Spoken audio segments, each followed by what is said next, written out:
আসসালামু আলাইকুম। সবাইকে শুভেচ্ছা জানাচ্ছি। মাসুম মাহবুব। আশা করি প্রত্যেকে দেখতে পাচ্ছেন এবং শুনতে পাচ্ছেন। প্রিয় দর্শক, আপনাদের জন্য একটি দুর্দান্ত ভিডিও আজকে দেখাবো। পাশাপাশি বেশ কিছু গুরুত্বপূর্ণ খবর আপনাদের দেবার চেষ্টা করব। ইরান হরমুজ প্রণালীতে একটার পর একটা সারপ্রাইজ দিচ্ছে। মার্কিন যুক্তরাষ্ট্র যখন ইরানের একটি জাহাজকে আটকে দিল কমান্ডো বাহিনী পাঠিয়ে গুলি করে, তখন ইরান চুপ থাকবে এটা হয় কি করে? ইরান কিন্তু মার্কিন যুক্তরাষ্ট্রকে সেই সময়টা তার প্রতিক্রিয়া দেখিয়েছিল ড্রোন অ্যাটাক চালিয়ে। এবার সেই ইরান কি করেছে জানেন? আমেরিকার সবচেয়ে বড় বন্ধু মধ্যপ্রাচ্যে ইসরায়েল, সে ইসরায়েল সংশ্লিষ্ট একটি জাহাজকে কমান্ডো স্টাইলে, ফিল্মি স্টাইলে আটক করলো। চলুন আমরা সেই ভিডিওটা আপনাদের এক নজর দেখাই। আমাদের লাইভে এখনো অনেকে সম্পৃক্ত হতে পারেননি, পরবর্তী আপনারা অনেকে দেখে নিতে পারবেন। আসেন আমি আপনাদেরকে একবার সেই ভিডিওটি দেখাই, তাহলে বুঝতে পারবেন যে ইরান কি খেলা দেখিয়েছে।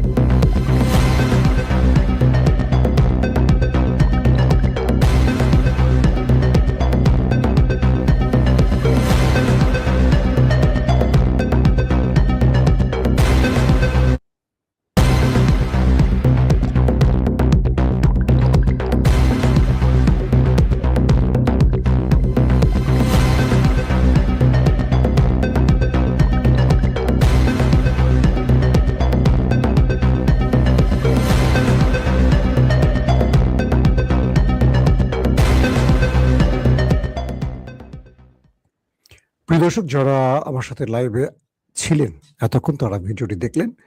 আমি এই ভিডিওটি নিয়ে একটু বিশ্লেষণ করব আপনাদের জন্য।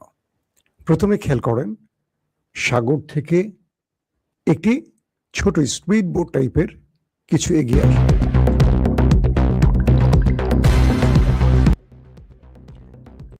আপনারা দেখলেন সাগর থেকে একটি ছোট আকারের স্পিড বোট আবারও দেখেন এগিয়ে আসছে। এই ছোট স্পিড বোটে কজন কমান্ডো থাকতে পারে ধারণা করেন? এরপর তারা ইসরায়েল সংশ্লিষ্ট একটি জাহাজকে, কার্গো জাহাজে, এই ছোট স্পিড বোটে এসে ভিড়ে, দেখতে পাচ্ছেন।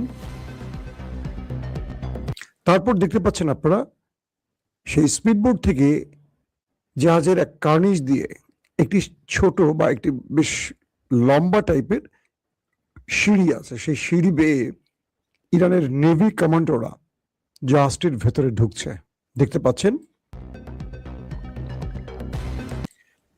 উপর থেকে এই যে ভিডিওগুলো, এগুলো কিন্তু ফিল্মের না, সিনেমার না, এগুলো ইরান যখন অভিযান চালিয়েছে তারা নিজেরা তাদের যে শরীরে বডি ক্যামগুলো আছে সেই বডি ক্যামের মাধ্যমে এই ভিডিওগুলো ধারণ করেছে। দেখছেন যে ইরানের নেভি টিমের যে নেভাল গ্রুপের যে কমান্ডোরা, তারা সেই জাহাজটির উপরে উঠছে।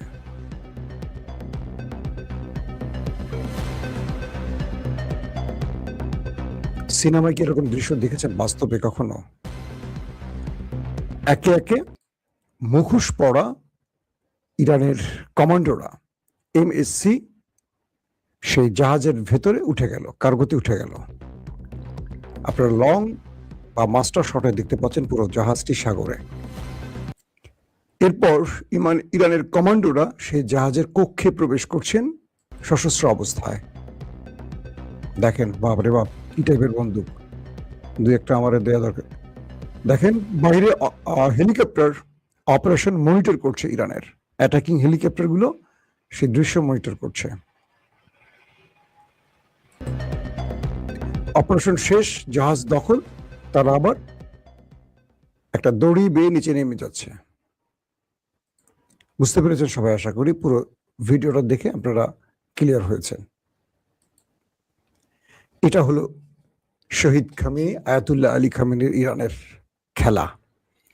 আমেরিকা যখন ইরানকে বা ইরানের জাহাজকে আটক করলো, ইরান বলছিল ওয়েট অ্যান্ড সি, ওয়েট করো, দেখো আমরা কি করতে পারি। এরপর ইরান নিজে মার্কিন যুক্তরাষ্ট্রের মিত্র ইসরায়েল সংশ্লিষ্ট বা ইসরায়েলের হতে পারে, ইসরায়েল মালিকানাধীন বা সংশ্লিষ্ট, এটি বলা হয়েছে ইরানের আইআরজিসির পক্ষ থেকে, সেই জাহাজটিকে এইভাবে নাটকীয়ভাবে ফিল্মি স্টাইলে আটক করেছে এবং এই ভিডিও ইরান পৃথিবীব্যাপী রিলিজ করেছে। যে হরমুজ প্রণালীতে মার্কিন ওয়ারশিপগুলো, ডজন ডজন ওয়ারশিপ দাঁড়িয়ে আছে, ইরানকে খুঁজছে, পাইলে হিট করবে, তাদের নাকের ডগায় ইসরায়েলের জাহাজকে এভাবে আটক করে ইরানের কমান্ডো বাহিনী। এরকম দৃশ্য সচরাচর আমরা মুভিতেও দেখার সাহস করি না, যদিও মুভি মেক করা হয়, কিন্তু ইরান আমাদের কি বড় সারপ্রাইজ দিল একবার চিন্তা করেন। ইরান বলছে হরমুজ প্রণালীতে মার্কিন যুক্তরাষ্ট্রকে যেতে হবে, হরমুজ থেকে যেতে হবে, এবং যতক্ষণ তারা এই অঞ্চল থেকে না যাবে ইরান হরমুজ ক্লোজ করে রাখবে।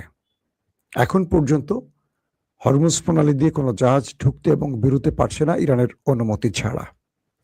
যে জাহাজটি ইরানের অনুমতি ছাড়া প্রবেশ বা বেরোবার চেষ্টা করছে, সেই জাহাজটিকে ইরান আটক করছে অথবা গুলি করে আটকে দিচ্ছে। গতকালকে আমেরিকার নাকের ডগার সামনে দিয়ে আমি গতকালকে আপনাদের যতগুলো ভিডিও দিয়েছি, প্রতিটা ভিডিওতে আমি আপডেট দেবার চেষ্টা করেছি, কারণ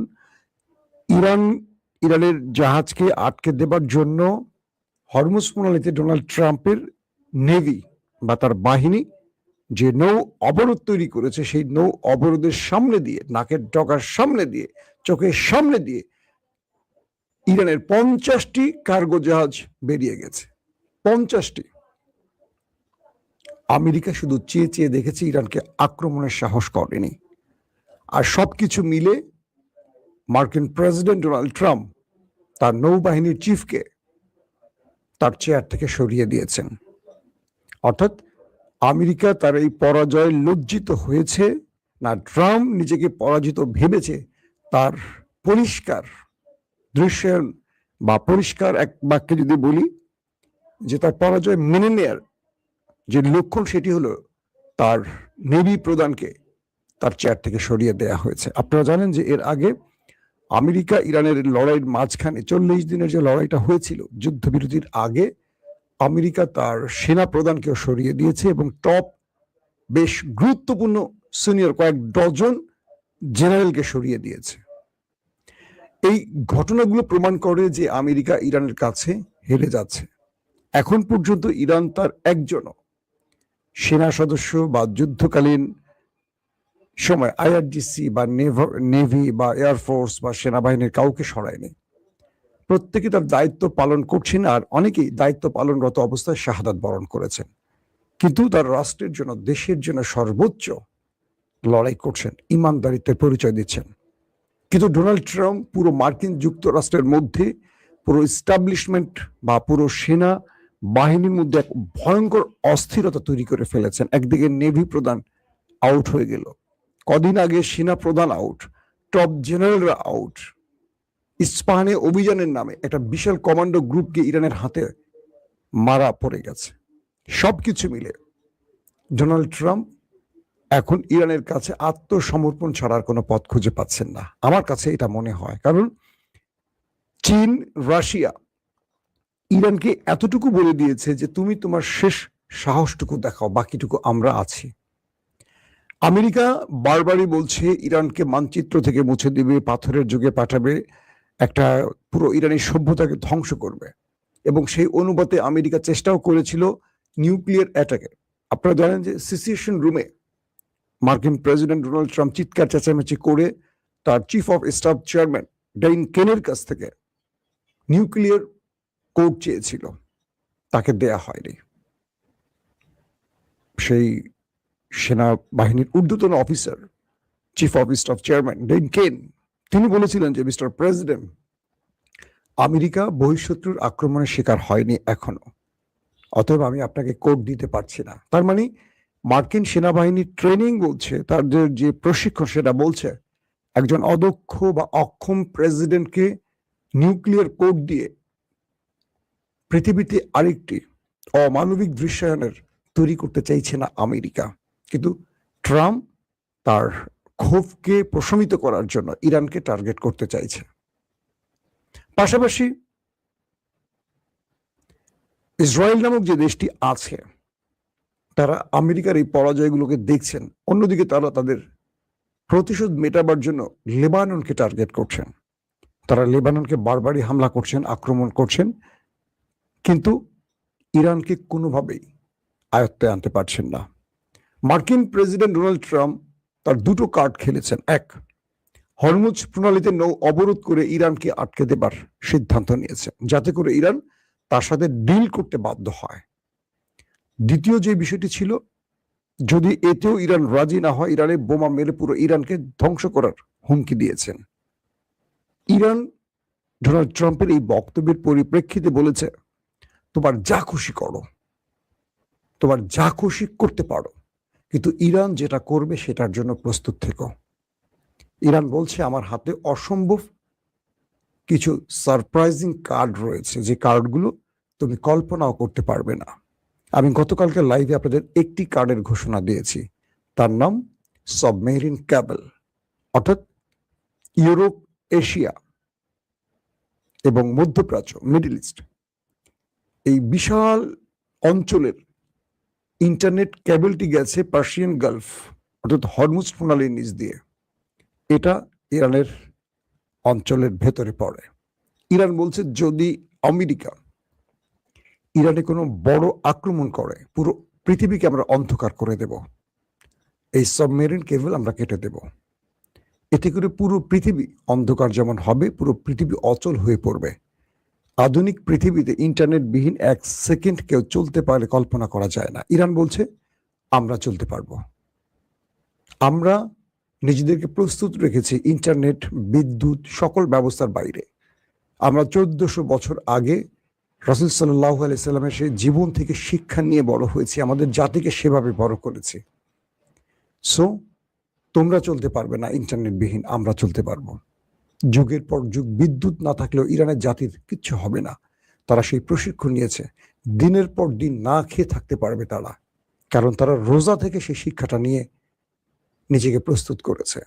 ইরানি জাতি 40 বছরের অধিক সময় ধরে নিজেকে প্রস্তুত করেছে। এমন উত্তরের কাছে ডোনাল্ড ট্রাম্পের ফ্যাকাশে মুখটা খুব, কি বলবো, দেখার মতো ছিল। কোনোভাবে চাইছে যে কোনোভাবে আমেরিকা ইরানকে একটি চুক্তিতে বাধ্য করে ফেস সেভিং। ইরান কোনোভাবেই তাকে ফেস সেভিং দিচ্ছে না। ইরান মানে আমেরিকা পাকিস্তানের মাধ্যমে চেষ্টা করছে ইরানকে কিছু বার্তা দিতে, আবার ইরান পাকিস্তানের মাধ্যমে কিছু বার্তা দিচ্ছে আমেরিকাকে। এই বার্তা আদান প্রদানের মধ্যেই রয়েছে। তারপরও আমরা চূড়ান্ত ফয়সালা এখন খুঁজে পাচ্ছি না। সবচেয়ে ইন্টারেস্টিং একটি ব্যাপার আমি খেয়াল করলাম, ভারতের গণমাধ্যমগুলো। ভারত সাম্প্রতিক সময় ভারতের সাথে নরেন্দ্র মোদীর ভারতের সঙ্গে ডোনাল্ড ট্রাম্পের যে রিলেশন, সেটা আমাদের কিছুটা চোখে পড়েছে। তো ভারত ইরানের এই আক্রমণগুলোকে ফিল্মি স্টাইলে প্রচার করছে।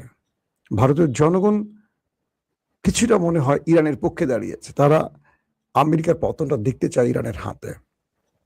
তারা ইসরায়েলের পক্ষে, ভারতের জনগণ ইসরায়েলের পক্ষে, কিন্তু তারা এই মুহূর্তে ডোনাল্ড ট্রাম্পের বিপক্ষে দাঁড়িয়ে গেছে। এবং ইরানের এই জয়গুলো, ইরানের দুর্দান্ত আক্রমণগুলো ভারতের গণমাধ্যম যেভাবে প্রচার করছে সেটাও দেখার মতো। সত্য মিথ্যা মিশিয়ে করছে কিনা জানি না, কিন্তু তারা খুব ফিল্মি ঢঙে সেই সংবাদগুলো প্রচার করছে। দর্শক, আরো অনেকগুলো খবর ছিল, এই খবরটি দিতে গিয়ে আমি চাচ্ছি বাকি সংবাদগুলো আজকের মতো স্কিপ করি, কারণ রাতে আপনাদেরকে আরো অনেকগুলো গুরুত্বপূর্ণ খবর দেবার জন্য আমি প্রস্তুত করছি। আরো অনেকগুলো তথ্য আমার হাতে রয়েছে। সো আজকের মতো বিদায় নিতে চাই। প্রত্যেকে ভালো থাকবেন। আল্লাহ হাফেজ।